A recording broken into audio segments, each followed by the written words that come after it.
Happy morning. நல்ல காரசாரமான ஒரு முட்டை வறுவல். நீங்கள் இது எதை கூட வேணால் சைட் டிஷ்ஷாக வச்சு சாப்பிட்லாம்.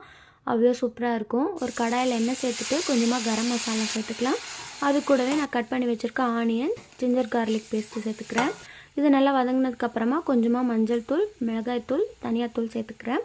இது கூடவே சிக்கன் மசாலா சேர்த்துக்கிறேன். இது ஆப்ஷனல் தான், நீங்கள் தேவையில்லைன்னா சேர்க்க வேண்டாம். சேர்த்திங்கன்னா நல்லாயிருக்கும். இது கூடவே கொஞ்சமாக உப்பு சேர்த்துக்கிறேன்.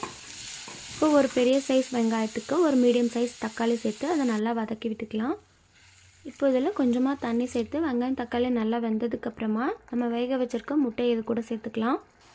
முட்டையை வேக வச்சு தான் சேர்க்கணுன்னு இல்லை, அப்படியே உடச்சி ஊற்றி கொஞ்சம் நேரம் மூடி வச்சு எடுத்தால் கூட இன்னும் நல்லாயிருக்கும். இது லஞ்ச் பாக்ஸ்க்கு வெரைட்டி ரைஸ் நீங்கள் கொடுக்குறீங்கன்னா சைட் டிஷ்ஷாக இது கொடுத்து விடலாம், ரொம்ப நல்லாயிருக்கும். அப்புறம் தயிர் சாதம், ரச சாதம், சப்பாத்தி எது கூட வேணால் வச்சு சாப்பிட்லாம், அவ்வளோ சூப்பராக இருக்கும். இன்றைக்கே செஞ்சு பார்த்துட்டு எப்படி இருந்துச்சுன்னு மறக்காமல் கமெண்ட்டில் சொல்லுங்கள். வீடியோ பிடிச்சா லைக் பண்ணுங்கள், ஷேர் பண்ணுங்கள், மறக்காமல் சப்ஸ்கிரைப் பண்ணுங்கள். தேங்க்யூ.